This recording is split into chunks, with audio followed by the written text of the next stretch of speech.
بسم اللہ الرحمن الرحیم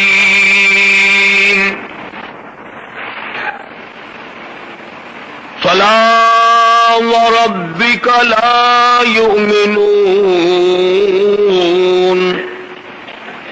حتی یحکموک فیما شجر بینہم ثم لا يجدوا في أنفسهم حرجا مما قضيت ويسلموا تسليما. وقال النبي صلى الله عليه وسلم لو كان بعدي نبي لكان عمر. صدق الله مولانا العلي العظيم وصدق رسوله النبي الكريم ونحن على ذلك لمن الشاهدين والشاكرين والحمد لله رب العالمين. اللهم صل على محمد وعلى آل محمد كما صليت على إبراهيم وعلى آل إبراهيم إنك حميد مجيد. اللهم بارك على محمد وعلى آل محمد كما باركت على إبراهيم وعلى آل إبراهيم إنك حميد مجيد. گزشتہ دو جمعوں میں امیر المؤمنین خلیفۃ المسلمین شہید مدینہ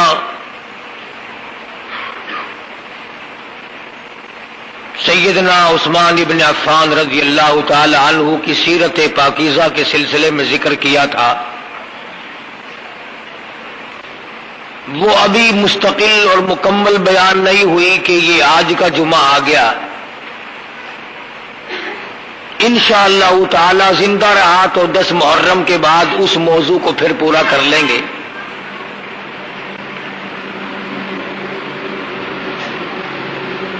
امیر المؤمنین خلیفۃ المسلمین قاتل المشرکین والزندیقین والمنافقین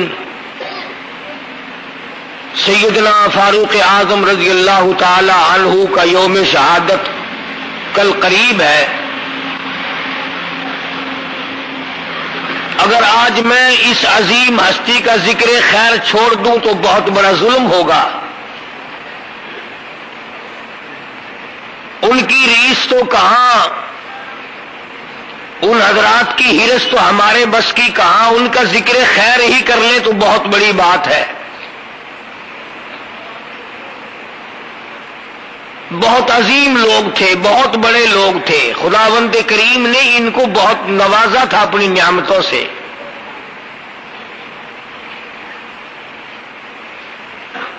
اصحاب محمد الرسول اللہ صلی اللہ تعالی علیہ وسلم میں سیدنا فاروق اعظم کا بہت بڑا مقام ہے. سید عطا اللہ شاہ صاحب بخاری سبقت رحمت اللہ علیہ یوں فرمایا کرتے تھے کہ تمام کے تمام صحابہ حضور صلی اللہ علیہ وسلم کے مرید ہیں اور سیدنا فاروق اعظم حضور کی مراد ہیں. سمجھ گئے آپ؟ تمام صحابہ حضور اکرم صلی اللہ علیہ وسلم کے مرید ہیں اور فاروق اعظم کی ذات اقدس حضور صلی اللہ علیہ وسلم کی مراد ہیں.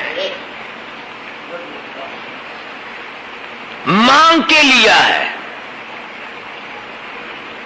اب آپ خود اندازہ لگائیں کہ مانگنے والا مصطفیٰ ہو اور دینے والا خدا ہو، کتنی بڑی دولت ہوگی. جھولی کالی کملی والے کی ہو صلی اللہ علیہ وسلم اور دینے والے خداوند کریم کی ذات ہو، کیا نہ بخشا ہوگا.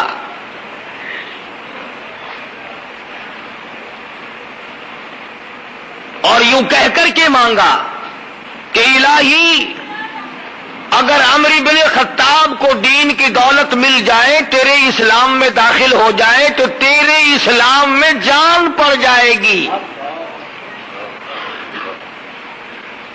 گویا فاروق اعظم اسلام کی جان ہے، اسلام کی آن ہے، اسلام کی عظمت ہے، اسلام کی توقیر ہے، اسلام کا سر بلند لہراتا ہوا فریرا ہے۔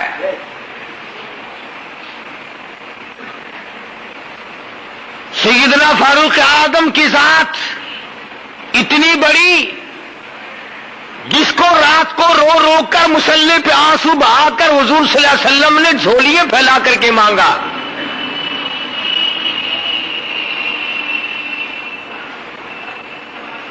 اللہ پاک نے عطا فرمائی،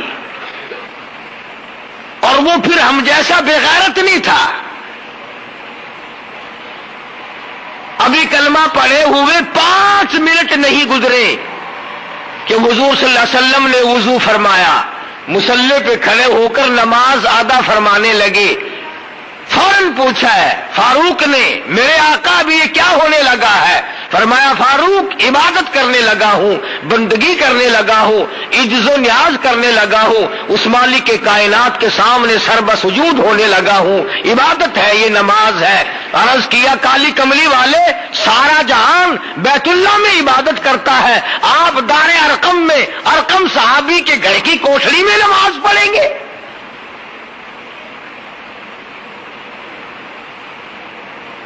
فرمایا ہاں عمر، تیری قوم مجھے بیت اللہ میں سجدہ نہیں کرنے دیتی، میں نے سجدہ کیا تو اونٹ کا سارا اوج لا کر میری پیٹھ پہ لاد دیا، مجھے بیت اللہ میں مارا، حرم محترم میں مارا، مجبور ہوں، گھر نماز ادا کرتا ہوں، چھپ چھپ کر نمازیں پڑھتا ہوں۔ عرض کیا میرے آقا اب کوٹھڑی میں نماز نہیں پڑھنے دوں گا، اب گھر میں نماز نہیں پڑھنے دوں گا، اب برآمدوں میں نماز نہیں پڑھنے دوں گا، اب چھپ کر کے نماز نہیں پڑھنے دوں گا، یہ ساری باتیں پہلے کی ہیں، ایسا ہرگز نہیں ہوگا۔ خطاب کا بیٹا کلمہ بھی پڑھے، کالی کملی والا نماز بھی چھپ چھپ کر گھروں میں پڑھے۔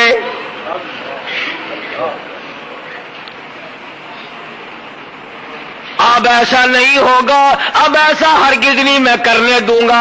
اے عمر تیری قوم مجھے مارتی ہے، میرے جانثاروں کو مارتی ہے، میرے غلاموں کو مارتی ہے، مجھے رات دن مارتے ہیں۔ عرض کیا اسی وقت چلو بیت اللہ میں نماز ادا کرو، میں دیکھتا ہوں کون آتا ہے۔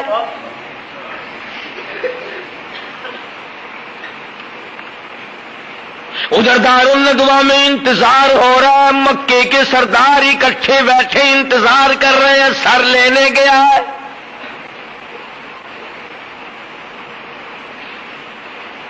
ابھی سر لے کے آتا ہے، 100 اونٹ انعام مقرر ہے، جو کالی کملی والے کا نعوذ باللہ سر اتار کر لائے اسے 100 اونٹ انعام دیا جائے گا۔ فاروق اعظم بہادر نظر آئے، ڈیوٹی ان کی لگا دی۔ خدا کی قسم سارا گھرانہ بڑا بہادر ہے، اس گھر کی عورتوں کو بھی مبارک ہو، کروڑا مبارک ہو، مار کھائی کلمے سے بے وفائی نہ کی۔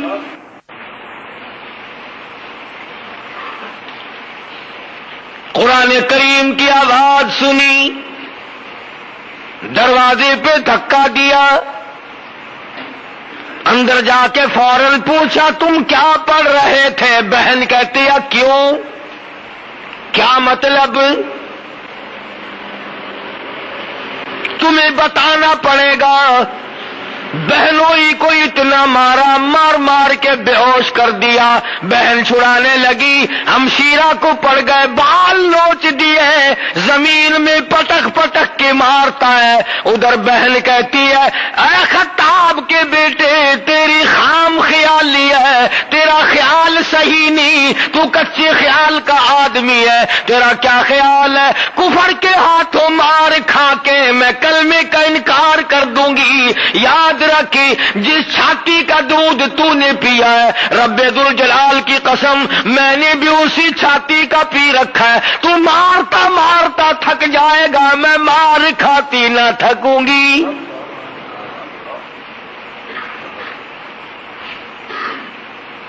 جتنا تیرا دل چاہے مار، جو چاہے کر، خون کے قطرے قطرے میں ایمان رس گیا، خون کے قطرے قطرے میں کلمہ بس گیا، رگوں ریشوں میں دین و ایمان بس گیا، پوری دنیا کی طاقت مل کر نہیں نکال سکتی۔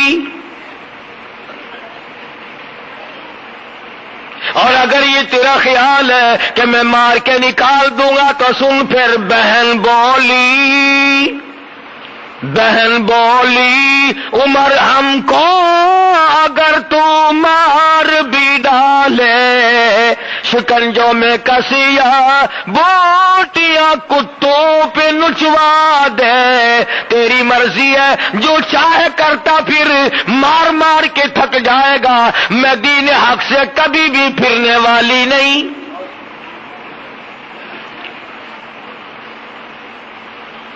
ہم اپنے دین حق سے کب ہرگز پھر نہیں سکتے ہیں، بلندی معرفت کی مل گئی ہے گر نہیں سکتے۔ مار مار کے تھک گئے۔ بہادر مکے کا مارتا ہے عورت ذات کو، خدا کی قسم فاطمہ بنت خطاب قربان جاؤں تیرے پیروں سے اڑی ہوئی خاک پہ کتنا مضبوط ایمان رکھتی ہے۔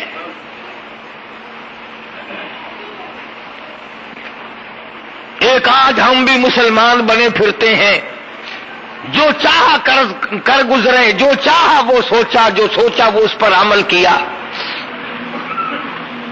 نہ صبح کا پتہ، نہ شام کا پتہ، نہ موت کا پتہ، نہ قبر کا پتہ، جس طرح سے چاہو اپنا گھپلا مچا کر اپنے آپ کو سیدھا رکھنے کی کوشش ہو رہی ہے۔ سوچتے ہیں خطاب کے بیٹے میری بہن نے میرے سامنے کبھی اف نہ کی، آج کیا بول رہی ہے؟ اتنی جرأت کہاں سے آئی، اتنی شجاعت کہاں سے آئی، اس کے اندر کہاں سے قوت پیدا ہوئی؟ پھر کہنے لگے مجھے وہ دکھاؤ تم کیا پڑھ رہے تھے۔ بہن کہتی ہے اللہ کا مقدس کلام ہے، پاکیزہ کلام ہے، لا یمسہ الا المطہرون، وہ پاکیزہ کلام ہے، اس کو پلیت ہاتھ نہیں لگائے جا سکتے۔ کیوں؟ تنزیل من رب العالمین،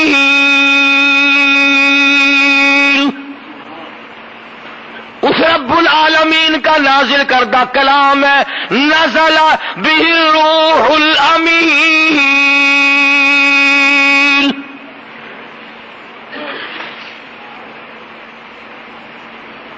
تو ابھی کافر پلیت ہے، تو ابھی مشرک پلیت ہے، پلیت ہاتھ قرآن کریم کو نہیں لگایا جا سکتا۔ آج تو مسلمان قرآن کریم کو جلا بھی دیتے ہیں، آج قرآن کریم کو گندگیوں میں پھینکا جاتا ہے، بے حرمتی کی جاتی ہے، بے عزتی کی جاتی ہے، اس لیے ہر چیز کا وارث موجود ہے، قرآن کریم کے وارث مدینے میں سو گئے۔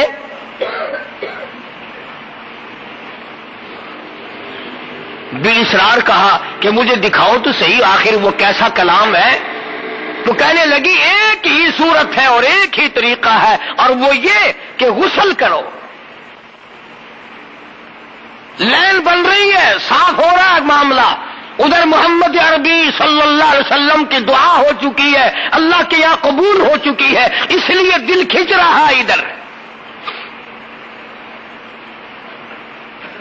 کہنے لگے لاؤ مجھے غسل کرا دو، پھر اگر غسل میں دیکھوں گا ضرور۔ بہن پانی ڈال رہی ہے، غسل ہو رہا ہے، آسمان کی طرف چہرہ اٹھا کے دعا کرتی ہے الہی پانی ڈالنا میرا کام نکالنا تیرا کام ہے۔ اندر جو شرک کی پلیتی ہے، کفر کی لعنت بھری ہوئی ہے، نبی کی دشمنی کا بغض بھرا ہوا ہے، صحابہ کرام کی دشمنی ہے، یہ تمام پلیتیوں کو نکالنا تیرا کام ہے۔ میں مار کھا چکی، میرا جو کام تھا میں کر چکی، الہی بھائی میرا جہنم میں گیا تو مجھے کیا ملے گا؟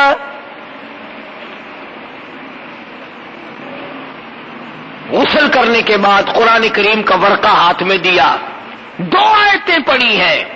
آج ہم سارا قرآن کریم پڑھ کر کے بھی قرآن والے نہ بنے، ماننے والے نہ بنے، عمل کرنے والے نہ بنے، اس پر غور و فکر کرنے والے نہ بنے۔ خطاب کے بیٹے 2 آیتیں پڑھ کر اتنا قرآن کیسے دائی بنا؟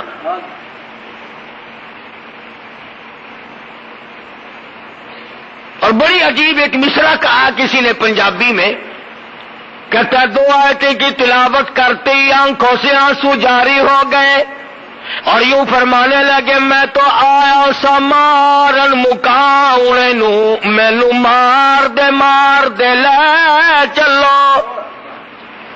وہ سر کاٹنے کے لیے آیا تھا، حضور صلی اللہ علیہ وسلم کا سر لینے آیا تھا، سامنے کھڑا ہوا بہن کے بہنوئی کے اور کہتا میں تو آیا سا مارن مکاؤنے نو، مینو مار دے لے چلو۔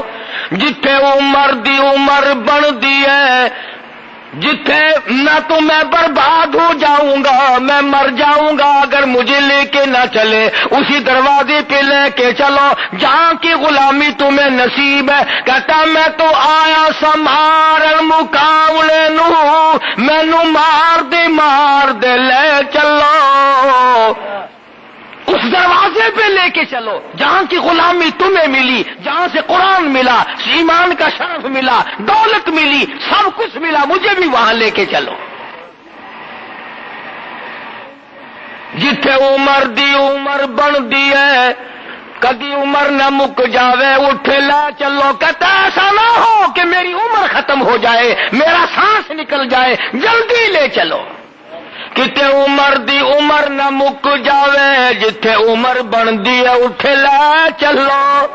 جہاں عمر بنتی ہے، ارے مقدر بدلتے ہیں، جہنم سے نکل کر جنت کے ٹکٹ عطا ہوتے ہیں، وہاں مجھے لے کے چلو۔ اور یوں لکھا ہے کہ گلے پہ ہاتھ رکھا اور اپنی بہن کا ہاتھ پکڑ کے کہا، فاطمہ میرے گلے میں رسی ڈال کر مجھے کتے کی طرح مکے کی گلیوں سے گھسیٹ کے لے چل۔ میں نبی کا گستاخ بن کے نکلا تھا، بے ادب بن کے نکلا تھا، قاتل بن کے نکلا تھا، غصہ بن کر نکلا تھا، جلال لے کے آیا تھا، غلامی کا توق میرے گلے میں ڈال کر مجھے گھسیٹتے ہوئے اسی دربار میں لے چلو۔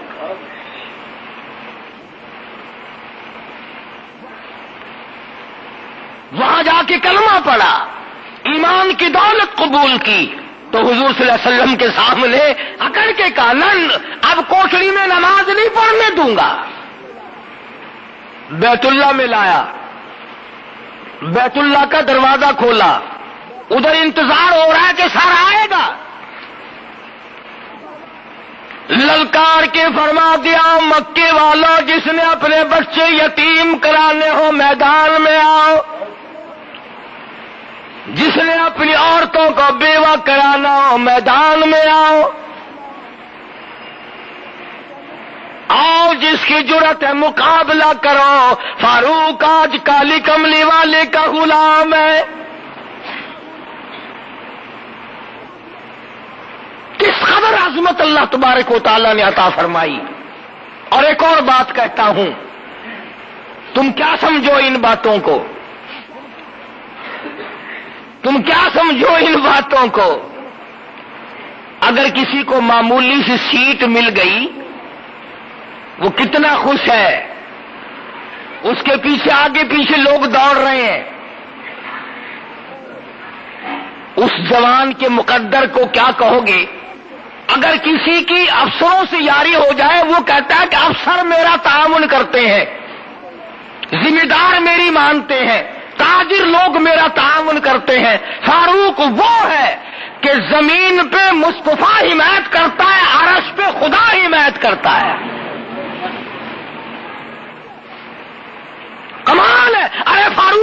عالم کی شان میں اس سے بڑھ کر اور کیا ہوگا؟ جو فاروق کی رائے زمین پہ ہے، عرش پہ خدا نے اپنی وہی رائے بنا لی. جس کی حمایت میں قرآن اترا ہو، جس کی رائے کی تائید میں جبریل آیا ہو. 17 مقام قرآن کریم کے ایسے ہیں کہ اللہ پاک نے وہی بھیجی، قرآن بھیجا، اور یوں فرمایا میرے محبوب جو فرش پہ فاروق کہتا ہے، عرش پہ میں خدا بھی وہی چاہتا ہوں.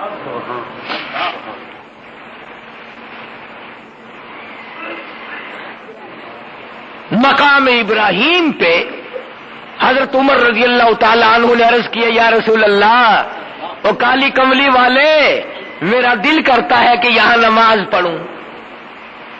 اپنے دادا ابراہیم علیہ السلام کے مقام پہ یہاں نماز پڑھوں، میرا دل چاہتا ہے. آپ نے فرمایا عمر میں کیسے تجھے اجازت دوں، مجھے آسمان سے حکم نہیں ملا، مجھے اللہ پاک کی طرف سے حکم نہیں ملا، اس لیے میں تجھے کیسے اجازت دوں. فاروق کہتا کالی کملی والے، میرا بڑا دل کرتا ہے، میری بڑی خواہش ہے، میری بڑی آرزو ہے، میری بڑی تمنا ہے کہ حضرت خلیل اللہ نے جہاں کھڑے ہو کر بیت اللہ بنایا، میں یہاں 2 رکعت نماز ادا کیا کروں. فرمایا عمر میں تجھے کیسے حکم دوں، مجھے خدا کی طرف سے حکم نہیں ملا، ابھی حرم سے باہر نہیں نکلے. اب آدائی واتخذوا من مقامی ابراہیم مصلی، میرے محبوب مقام ابراہیم پہ نماز ادا کیا کرو. طواف پورا کرنے کے بعد فرش پہ جو عمر کہتا ہے، عرش پہ میں خدا وہی چاہتا ہوں.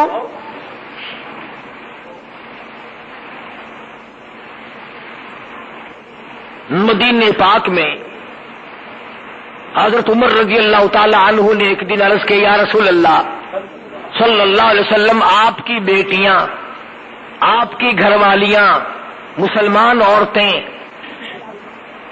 یوں ہی نکل آتی ہیں باہر، میری غیرت گوارا نہیں کرتی، ان سے پردہ کراؤ، ان سے پردہ کراؤ. یہاں بھی وہی جواب ارشاد فرمایا محمد عربی صلی اللہ علیہ وسلم نے کہ اے فاروق، مجھے خدا کی طرف سے کوئی واضح حکم نہیں ملا. ادھر آواز آئی یا نبی قل لازواجک وبناتک ونساء المؤمنین یدنین علیہن من جلابیبہن. اے محمد کریم صلی اللہ علیہ وسلم، آپ اپنی گھر والیوں کو فرما دیں، بیٹیوں کو فرما دیں، مومن عورتوں کو فرما دیں، آج کے بعد وہ لمبی چوڑی چادر اوڑھے بغیر، پردے کے بغیر نہ نکلا کرے. کیوں؟ اس لیے فرش پہ جو فاروق چاہتا ہے، عرش پہ میں خدا وہی چاہتا ہوں. جس کی حمایت میں قرآن نازل ہو رہا ہے، 1 2 نہیں 17 مقام ہیں. مدنی کریم صلی اللہ تعالی علیہ وسلم کے سامنے رئیس المنافقین عبداللہ ابن ابی ابن سلول کا بیٹا صحابی ہے، حضور کی خدمت میں آیا، عرض کرنے لگا یا رسول اللہ صلی اللہ علیہ وسلم، میرے ابا کا جنازہ پڑھا دو. تھا تو منافق، تھا تو پلیت، پر میرا باپ ہے، اللہ نجات کر دے گا. آپ جنازہ پڑھائیں، اللہ پاک اس کی بخشش کر دے گا. حضور صلی اللہ علیہ وسلم اخلاق کریمانہ کے مالک تھے، اٹھ کھڑے ہوئے، ساتھ چل دیے. فاروق اعظم آگے بڑھے، حضور کا دامن پکڑ کے عرض کیا یا رسول اللہ، میں اس منافق کی نماز نہیں پڑھانے دوں گا.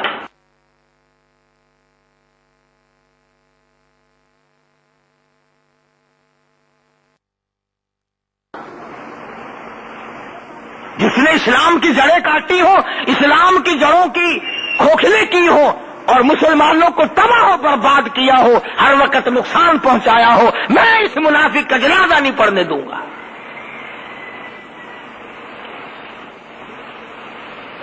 چنانچہ حضور اکرم صلی اللہ علیہ وسلم نے تأمل فرمایا کہ اب کیا کروں. آواز آئی ولا تصلی علی احد منہم مات ابدا. کالی کملی والے اس منافق کے جنازے پہ آپ کو کھڑا ہونے کی اجازت نہیں. فرمایا چلو میں قبر پہ مٹی ڈالوں گا. آواز آئی ولا تقم علی قبری. اس کی قبر پہ آپ کو 2 مٹھی مٹی کی ڈالنے کی اجازت نہیں.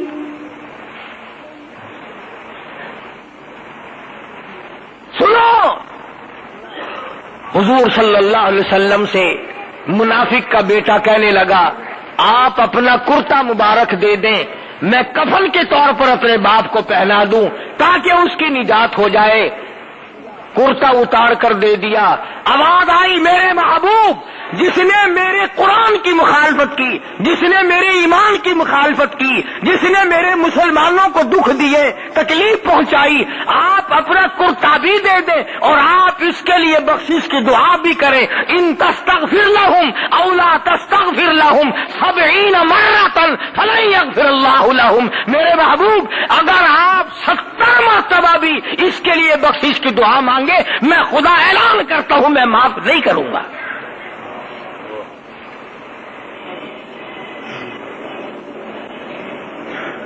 جنگ بدر کے قیدیوں کا معاملہ آیا. جنگ بدر کے قیدیوں کا معاملہ آیا تو حضرت عمر رضی اللہ تعالیٰ عنہ کی یہ رائے تھی کہ سب کو قتل کر دیا جائے. دوسرے صحابہ کی رائے یہ تھی کہ فدیہ لے کر چھوڑ دیا جائے. اخیر میں نقصان ہوا اور اللہ نے اعلان کر دیا کہ فاروق کی رائے پہ اگر عمل کرتے تو احد میں شکست نہ ہوتی. بڑی بات مثال کے طور پر میں نے 2 مقامات بتائے. ایک یہودی اور ایک منافق کا جھگڑا ہوا تلوار پہ. یہودی جانتا تھا کہ فیصلہ صحیح کریں گے محمد کریم صلی اللہ علیہ وسلم. وہ یہودی کہنے لگا چلو تمہارے نبی سے فیصلہ کرائیں گے. چنانچہ حضور صلی اللہ علیہ وسلم نے حالات معلوم کر کے یہودی کو تلوار دے دی کہ جا تیری ہے. منافق کو بڑی تکلیف ہوئی کہ یہ تو لے گیا بھائی. اب مزاج شناس تو لوگ تھے. حضرت عمر کے پاس گیا، کہنے لگا اس منافق یہودی کو منافق کہ یار فیصلہ تو حضور نے کیا ہے لیکن میرا دل مطمئن نہیں ہے، مزہ نہیں آیا فیصلے کا. اللہ غنی، اگر ایک فیصلہ حضور کا کوئی نہ مانے تو وہ کافر منافق بن جاتا ہے، اور جو سارے فیصلے حضور کے ٹھکرا کر کے مرتا ہو اس کے لیے کتنی بڑی جنت کھلی ہوگی.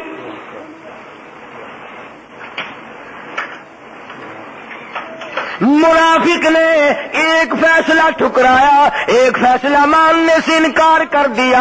آج کا مسلمان ہزاروں نہیں لاکھوں فیصلے ٹھکراتا ہے. نماز کا فیصلہ نہیں مانتا، روزے کا فیصلہ نہیں مانتا، عبادت کا فیصلہ نہیں مانتا، توحید کا فیصلہ نہیں مانتا، لینے دینے کی صفائی کا فیصلہ نہیں مانتا، جھوٹ بولنے سے منع کیا نہیں مانتا، شراب پینے سے منع کیا نہیں مانتا، زنا اور بدماشی اور حرام خوری سے منع کیا نہیں مانتا. ارے جو 100 فیصلوں کو سارا دن میں ٹھکراتا وہ کائے کا مسلمان ہے، وہ منافقین کا بھی باپ ہے.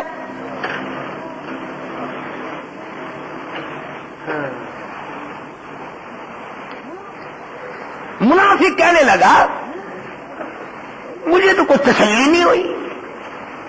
تم بھی کہتے ہو نا ملے گا، مر جاؤ گے نہیں ملے گا. انصاف بول بھی. منافق کہنے لگا کہ ہم چلتے ہیں حضرت عمر کے پاس دوبارہ فیصلہ کراتے ہیں. یہودی کہنے لگا یار وہ اپنے نبی کا فیصلہ موڑ دے گا. کہنے لگا ٹھیک ہے یہ تو اپنی رائے ہوتی ہے نا، کیا حرج ہے. آج ہمیں بھی کئی لوگ یوں منہ پہ ہاتھ پھیرے کہتے ہیں جی اگر آپ یوں نہ کہیں تو کیا حرج ہے، اگر آپ یوں کر دیں تو کیا حرج ہے.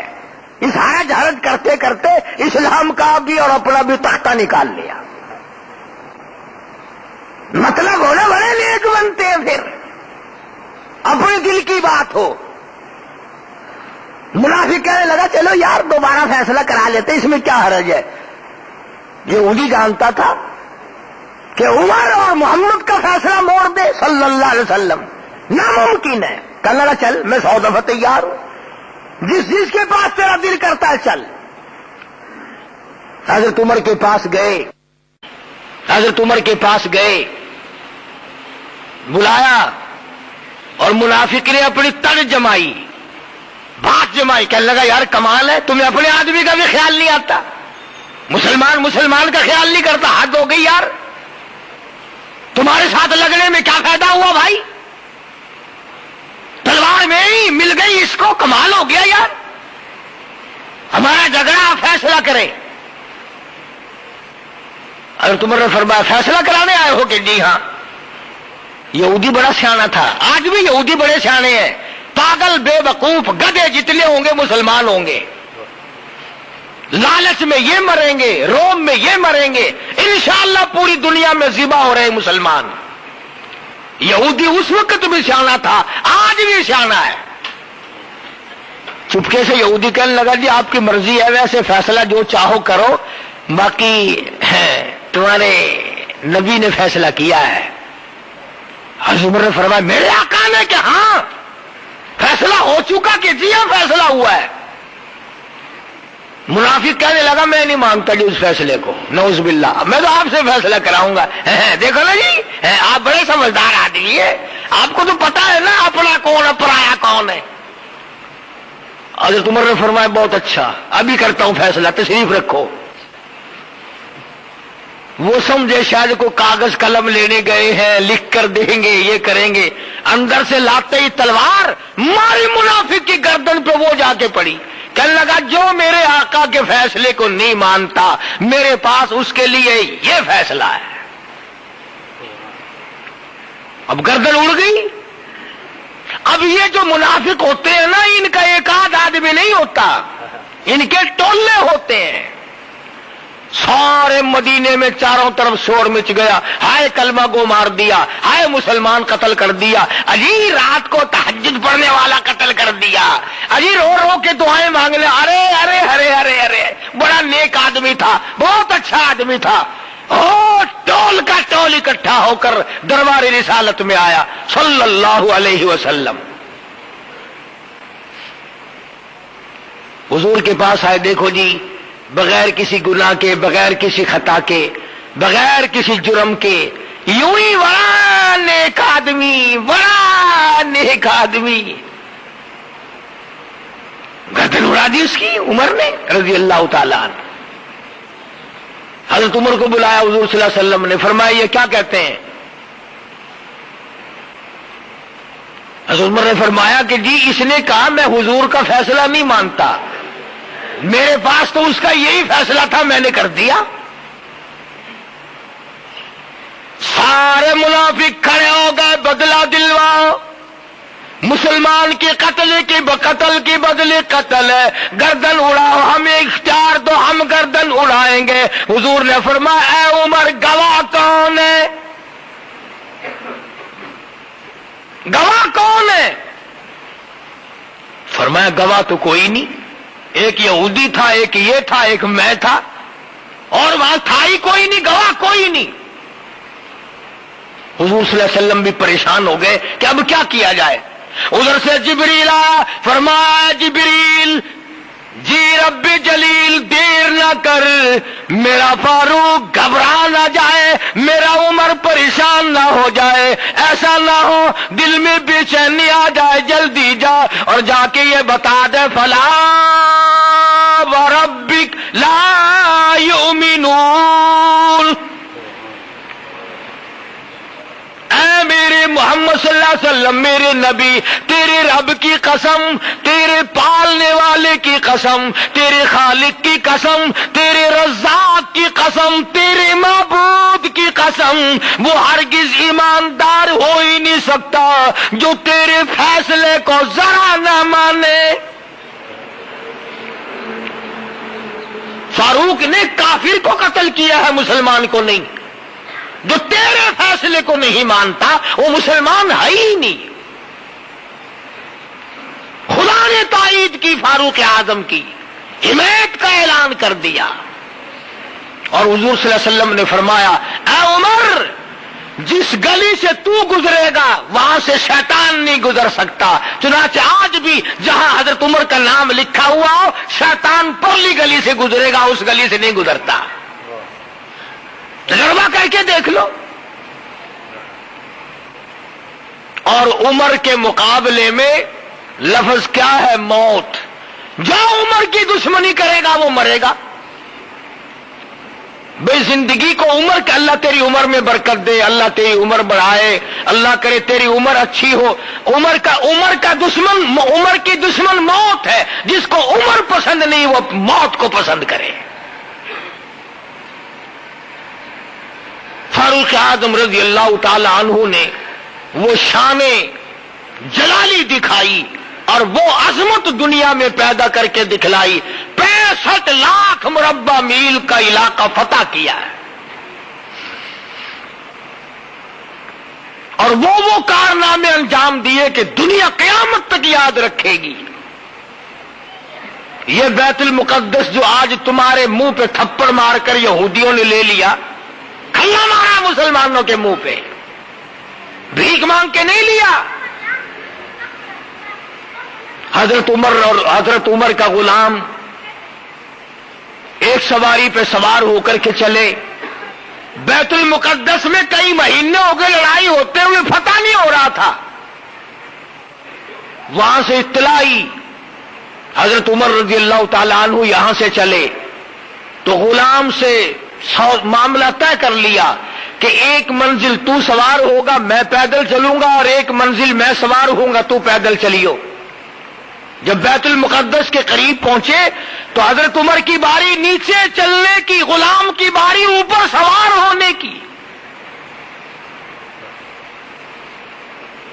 بیت المقدس کا جو انچارج تھا، جو متولی تھا، جو چیئرمین تھا، وہ آگے بڑھا اور اس نے بڑھ کر حضرت عمر کا حلیہ پہچانا جو ان کی تورات میں موجود تھا، چابیاں پیش کر دی کہ اتنا بڑا عدل، اتنا بڑا انصاف کہ غلام اوپر اور امیر المومنین نیچے پیدل چل رہا ہے، اور کپڑوں میں پیوند لگے ہوئے تھے۔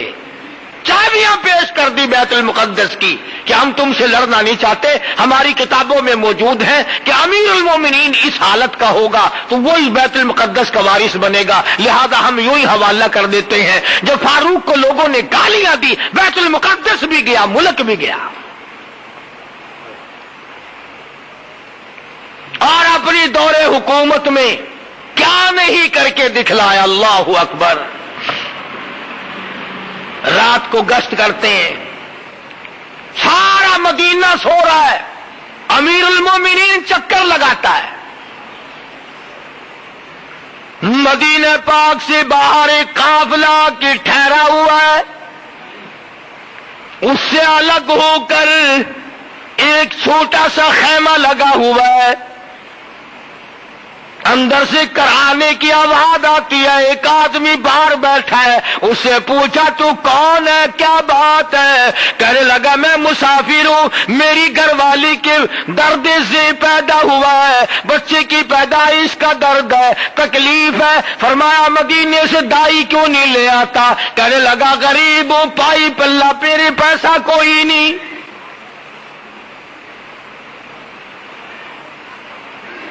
92 لاکھ مربع میل کا حکمراں، وقت کا شہنشاہ، امیر المومنین، خلیفۃ المسلمین، سیدنا فاروق اعظم رضی اللہ تعالیٰ فوراً گھر میں تشریف لائے۔ سیدنا علی مرتضی رضی اللہ تعالیٰ عنہ کی لگتے جگر ام کلثوم حضرت عمر کے نکاح میں ہے، رات کو اٹھایا، چلو مدینے سے باہر جنت لٹ رہی ہے۔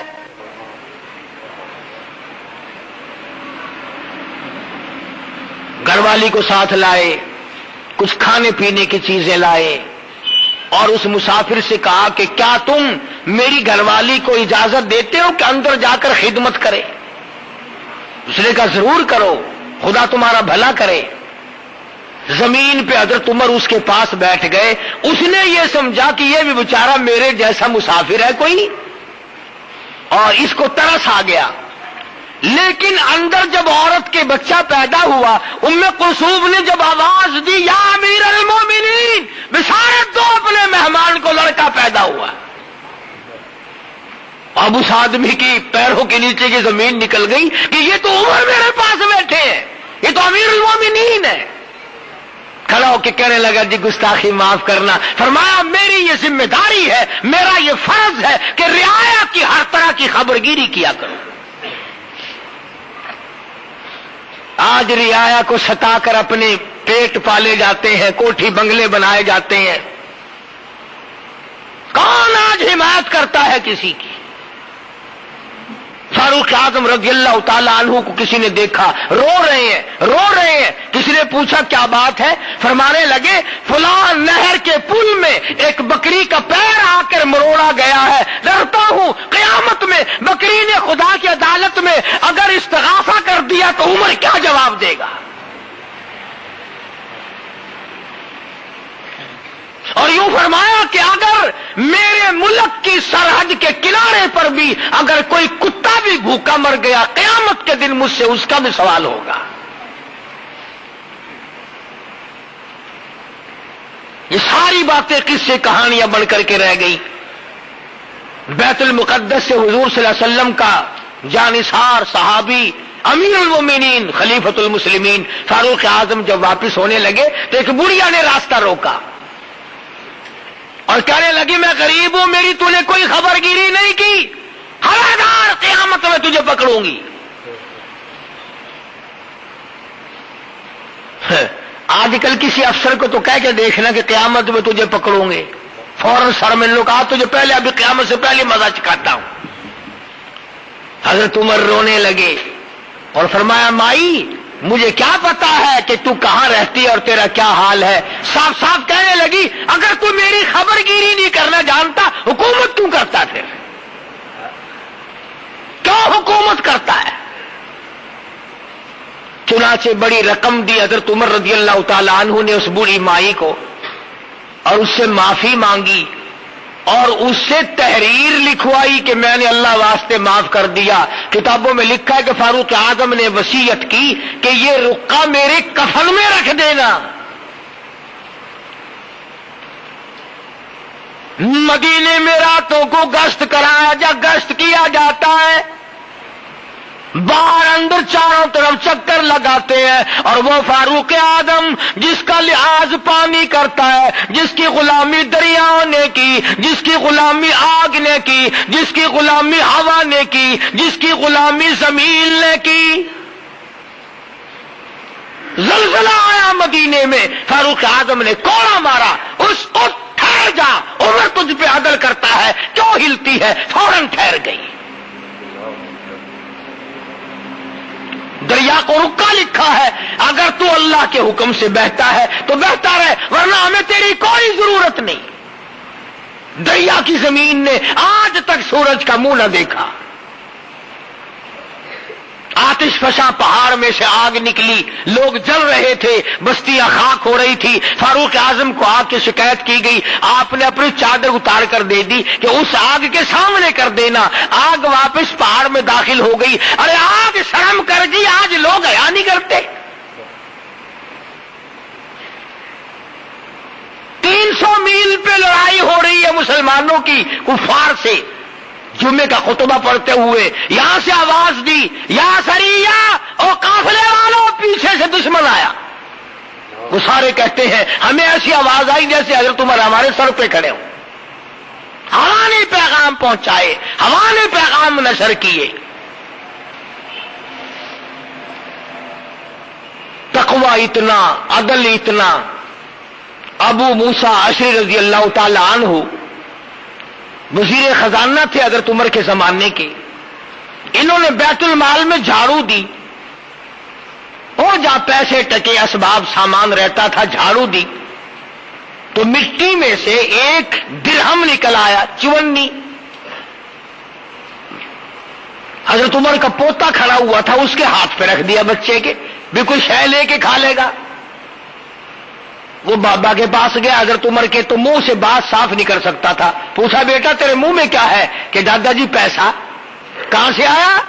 ابو موسیٰ اشعری نے دیا. چلو کوئی بات نہیں، ہو گیا کیا ہے. مگر بلا کے پوچھا ابو موسیٰ تم نے یہ درہم کہاں سے دیا؟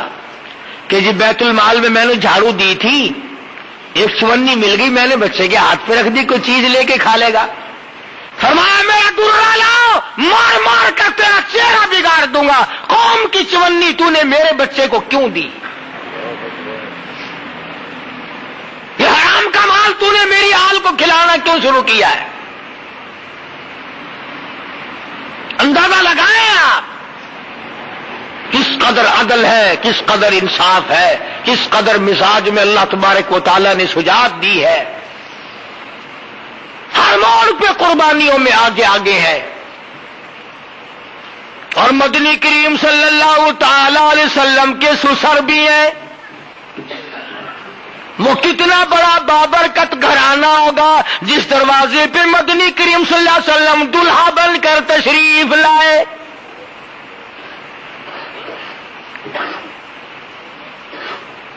فجر کی نماز پڑھتے ہوئے پڑھاتے ہوئے ایک مجوسی یہودی محراب میں چھپ کر کھڑا ہو گیا. نماز پڑھتے ہوئے پڑھاتے ہوئے قرآن کی تلاوت کرتے ہوئے فاروق اعظم کو چھرا مارا ہے. 3 چھرے مارے نماز کے دوران. آپ گر پڑے. کیا خیال ہے سارے نمازی نہ بھاگ گئے ہوں گے؟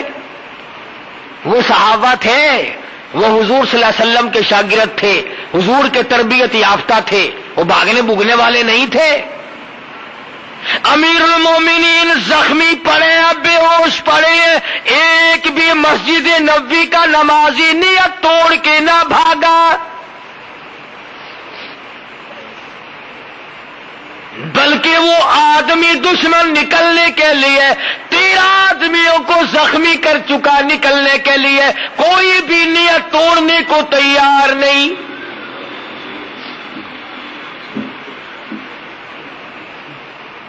ایک صحابی مسلح پہ ہو گیا اور اس نے نماز پوری کرائی. آج تو مکھی بیٹھ جائے پھر ہماری نماز میں مزہ نہیں رہتا، مچھری نماز نہیں پڑھنے دیتے. ویسے کون سی ہماری نمازیں ہیں، بس اللہ تعالیٰ اگر قبول فرما لے تو اس کی رحمت سے بعید نہیں، ورنہ وہ نمازیں کہاں ہیں ہماری. مسجد میں نماز پڑھ رہے ہیں، حساب و کتاب دکان پہ ہو رہا ہے، مسجد میں نماز پڑھ رہے ہیں، کاروبار میں دل لگا ہوا ہے، پتہ ہی نہیں لگتا. حضرت عمر رضی اللہ تعالیٰ عنہ کو 3 دن ہو گیا زخمی حالت میں، کبھی ہوش آتا ہے کبھی بے ہوش ہو جاتے ہیں.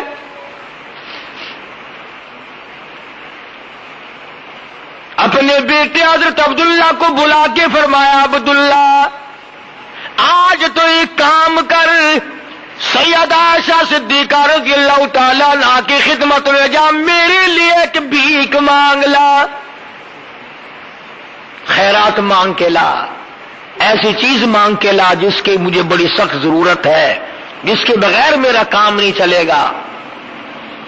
جا کر اماں عائشہ صدیقہ سے کہو کہ یہ جو روضہ اقدس صلی اللہ علیہ وسلم میں ایک حضور صلی اللہ علیہ وسلم کی قبر ہے، ایک صدیق اکبر کی قبر ہے، ایک قبر کی جو جگہ ہے یہ مجھے عطا کر دو. اندازہ لگاؤ ایسی چیز کون دے؟ اگر کوئی 10 روپے صدقہ خیرات کرتا ہے تو اسے امید ہے کہ اور مل جائیں گے. اگر کپڑا خیرات کرتا ہے تو اسے امید ہے کہ اور مل جائیں گے. دانا غلہ کوئی چیز بھی اگر دیتا ہے تو اسے اللہ کی ذات پہ یقین ہے کہ اور مل جائے گا. ارے یہاں تو پختہ پتہ ہے کہ نہ اور نبی آئے، نہ گنبد خضرا بنے، نہ قبر کی جگہ ملے. سیدہ عائشہ صدیقہ رضی اللہ تعالی عنہا نے تاریخ انسانی کو شرمندہ کر دیا اور یوں فرمایا عبداللہ یہ جگہ تو میں نے اپنے لیے رکھی تھی کہ اپنے محبوب کے بغل پہلو میں سو جاؤں گی، پر عمر کو جواب دیتے ہوئے شرم آتی ہے اس لیے کہ میرے محبوب نے حضرت عمر کو اللہ سے مانگ کے لیا تھا.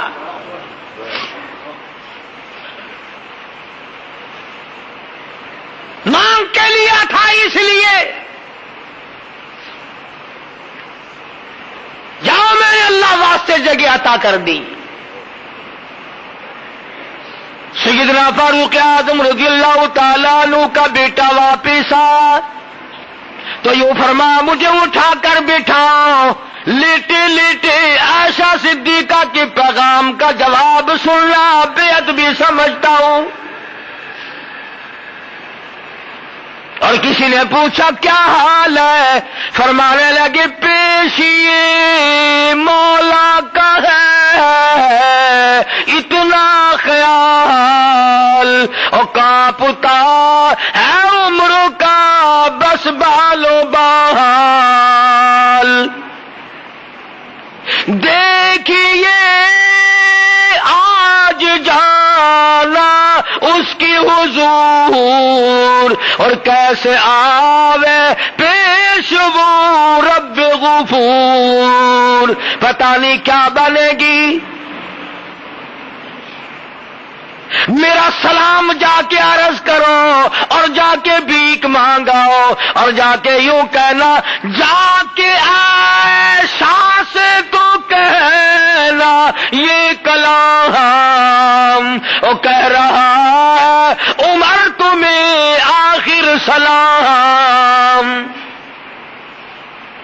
اس کو بس للہ اجازت دیجیے تاکہ قدموں میں نبی کی جا بچھے. اجازت مل گئی. انصاف دیکھو، عدل دیکھو، طریقہ کار دیکھو. اس کے بعد بھی فرماتے ہیں سیدنا فاروق اعظم سب کہہ دو رضی اللہ تعالی عنہ، فرمایا عبداللہ او میرے بیٹوں او میرے رشتہ داروں، جب میرا دم نکل جائے، جب غسل دے چکو، جب میری نماز جنازہ پڑھ چکو، جب فارغ ہو جاؤ، میری میت کو اٹھا کر عائشہ صدیقہ کے دروازے پہ لے جانا تاکہ لوگ یہ نہ کہیں کہ زبردستی اجازت لے لی ہوگی، حکومت کا دباؤ ڈال کر اجازت لے لی ہوگی. ارے اس وقت لے جانا نہ میری حکومت ہو، نہ میرے میں جان ہو، نہ بول سکوں، نہ کہہ سکوں. دروازہ عائشہ صدیقہ کا ہو، جنازہ میرا ہو اور مجھے جنازے کے ساتھ میرا جنازہ وہاں رکھ دینا، پھر اجازت مانگنا. اگر اجازت دے دے تو روزے میں دفن کرنا ورنہ جنت البقیع میں دفن کر دینا. چنانچہ حضرت عائشہ صدیقہ رضی اللہ تعالی عنہا نے پہلے بھی اجازت دے دی تھی. رو کے فرمایا اے عمر تجھ پہ خدا کی ہزارہا رحمتیں ہوں، ہزارہا اللہ کی کریمی تجھ پر نازل ہو. تو وہ ہے جس کو کالی کملی والے نے آنسو بہا بہا کر جھولیاں پھیلا کر کے مانگا تھا. سیدہ عائشہ صدیقہ رضی اللہ تعالی عنہا حضرت عمر رضی اللہ تعالی عنہ کے روزے اقدس میں دفن ہونے کے بعد پھر کبھی روزے میں گئی نہیں. کسی نے پوچھا عائشہ تم پہلے تو جایا کرتی تھی اب نہیں گئی؟ فرمانے لگی پہلے ایک میرا شوہر میرے محبوب صلی اللہ علیہ وسلم، ایک میرا ابا دفن تھا، اب وہاں عمر آ گیا، وہ غیرت والا آدمی تھا، مجھے شرم آتی ہے اس کی قبر پہ جاتے ہوئے.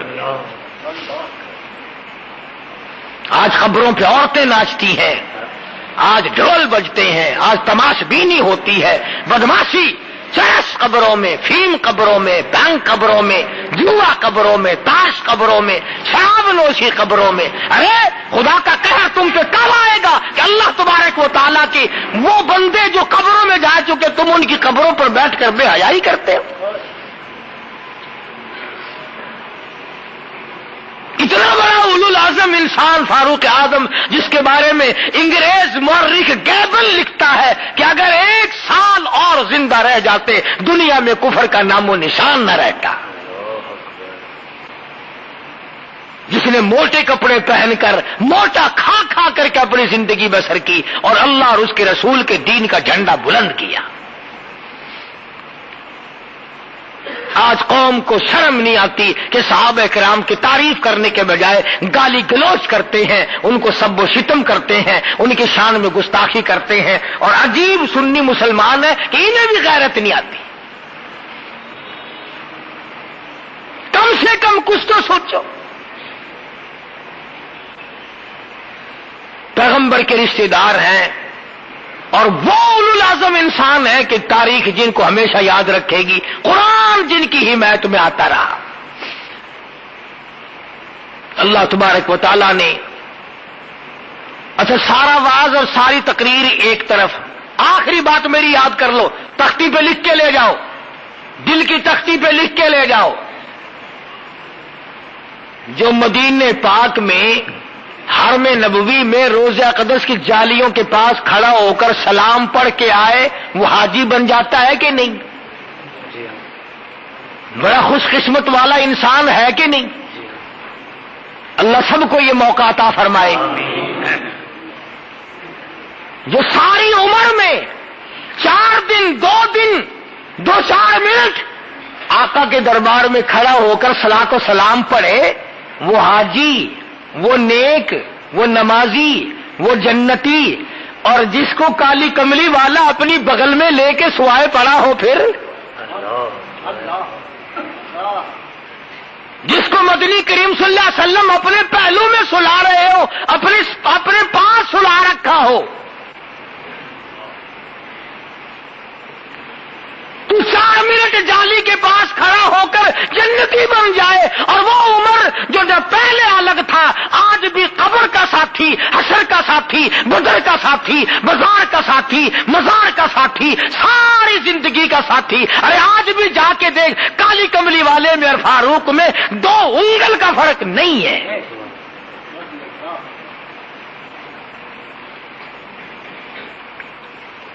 کتنی بڑی سعادت ہے۔ اگر روضہ اقدس جنت ہے تو فاروق بھی جنت میں ہے، اور ہمارا عقیدہ ہے مسلمانوں کا کہ عرش عظیم سے اعلی مقام ہے روضہ اقدس کی زمین کا۔